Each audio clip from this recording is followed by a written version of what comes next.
Hello दोस्तों, education centre channel पर आपका स्वागत है। दोस्तों, इस समय जो युद्ध की परिस्थितियां चल रही है उससे हमें ये ज्ञात होता है कि वर्ल्ड वार 3 हो सकता है या नहीं। इस पर आज हम चर्चा करते हैं। दोस्तों, रूस एक बहुत ही बड़ा देश है जिसके पास परमाणु बम तथा परमाणु हथियार बहुत ही ज़्यादा मात्रा में है और उसने यूक्रेन पर जो हमला किया है इससे जो विश्व है वो दो भागों में बट गया है। एक भाग तो यूक्रेन के साथ जो देश है वो, और दूसरा भाग जो रूस के साथ जो देश है वो। दोस्तों, हम बात करते हैं रूस के साथ कौन कौन से देश खड़े हो सकते हैं। अगर परमाणु वार हुआ तो रूस के साथ चाइना खड़ा होगा। और दोस्तों, जहाँ तक भारत की बात है तो भारत हमेशा अपना रुख जो है वो गुटनिरपेक्ष रखता है, मतलब किसी भी पक्ष में शामिल नहीं होता है।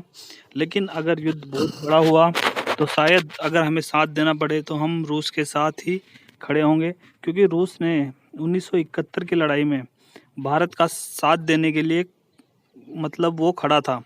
अमेरिका अपनी नौसेना का बेड़ा जब भेज रहा था तो रूस की नौसेना के सामने वो रुक गया था।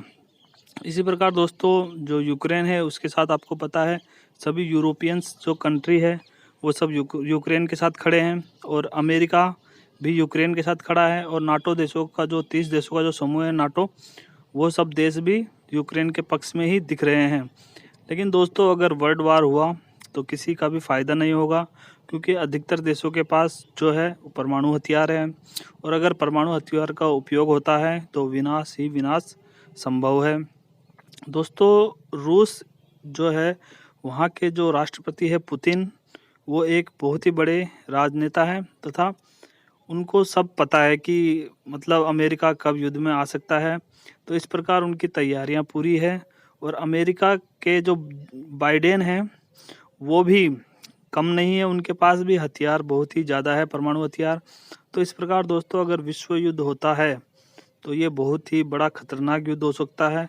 इससे पृथ्वी को बहुत ही नुकसान होगा।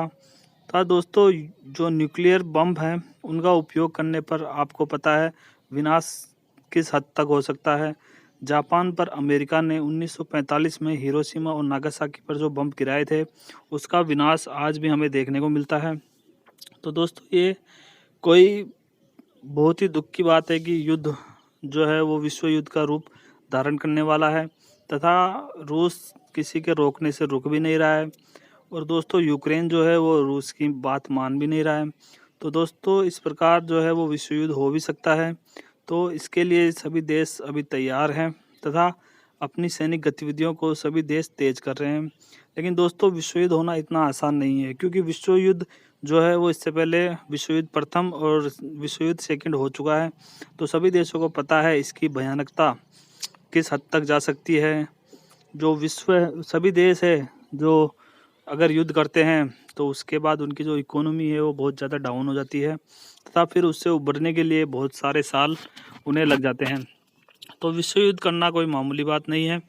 इसी प्रकार इसीलिए जो अमेरिका है वो अपने सैनिक उसने अभी तक यूक्रेन में उतारे नहीं हैं, और नाटो देश भी सैनिकों की सहायता यूक्रेन को नहीं दे रहा है। वो सिर्फ उन्हें जो है वो जो आर्थिक सहायता है वो दे रहे हैं तथा हथियार दे रहे हैं।